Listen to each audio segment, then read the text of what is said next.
తెలంగాణలో త్వరలోనే కొత్త విద్యుత్ పాలసీ తీసుకొస్తామని సీఎం రేవంత్ రెడ్డి తెలిపారు. హైదరాబాద్లోని డాక్టర్ అంబేద్కర్ సచివాలయంలో విద్యుత్ శాఖపై ఆయన సమీక్ష నిర్వహించారు. రైతులకు 24 గంటల ఉచిత విద్యుత్ ఇవ్వాల్సిందేనని సీఎం అధికారులను ఆదేశించారు. ఇళ్లకు 200 యూనిట్ల ఉచిత కరెంటు పంపిణీకి ప్రణాళికలు సిద్ధం చేయాలని సూచించారు. విద్యుత్ విధానంపై అసెంబ్లీలోనూ నిపుణులతోనూ విస్తృతంగా చర్చిస్తామని సీఎం రేవంత్ రెడ్డి తెలిపారు.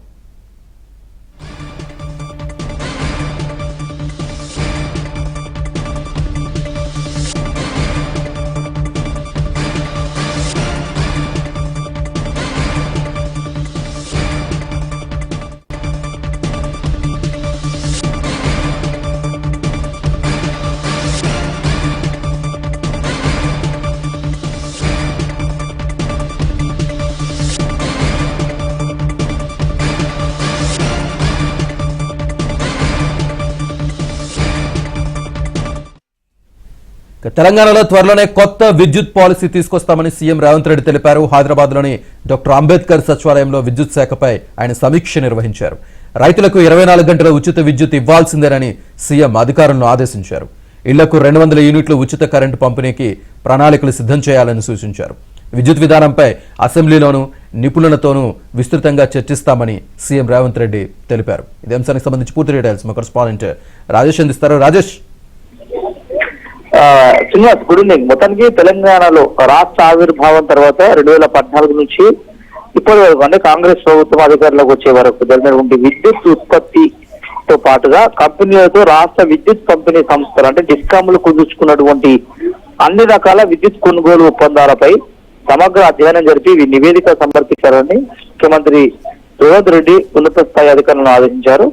దాంట్లో భాగంగా ఈ ఒప్పందాల్లో ఉన్నటువంటి నిబంధనలు, రాష్ట్ర విద్యుత్ నియంత్రణ మండలి అంటే ఈఆర్సీ, దాని నుంచి పొందినటువంటి అనుమతులు, ఈ ఒప్పందాల ద్వారా జరిగినటువంటి కొనుగోలు, విద్యుత్ ధరలు వంటి అనేక అంశాలలో ఉన్నటువంటి ఇష్యూస్ పైన త్వరలోనే నివేదిక తయారు చేసి రాష్ట్ర ప్రభుత్వానికి అందివ్వాలని చెప్పేసి ఉన్నత స్థాయి అధికారులను ఆదేశించారు. ఎందుకంటే అధిక ధరలతో విద్యుత్ కొనుగోలు చేసేందుకు జరిగిన ఒప్పందాల కారణాలపై వివరణ కోరారు. గత బీఆర్ఎస్ ప్రభుత్వ హయాంలో 85,000 కోట్లకు పైగా డిస్కాంలు ఇబ్బందుల్లో ఉన్నట్లు కాంగ్రెస్ ప్రభుత్వం గుర్తించింది. ఇందులో తక్కువకు కొనుగోలు చేయాల్సిన విద్యుత్తుని బీఆర్ఎస్ ప్రభుత్వం అధికారంలో ఉండగా ఎక్కువ స్థాయిలో విద్యుత్ కొనుగోలు చేసి తద్వారా కమిషన్లకు తెరలేపారన్న ఆరోపణలను గతంలోనే కాంగ్రెస్ ప్రభుత్వం చాలా బలంగా చేసింది. సో ఆ ఆరోపణలకు బలం చేకూర్చే విధంగా గతంలో జరిగినటువంటి ఒప్పందాలపైన సమగ్ర నివేదిక ఇవ్వాలని చెప్పేసి ఉన్నత స్థాయి అధికారులను సీఎం రేవంత్ రెడ్డి ఆదేశించారు.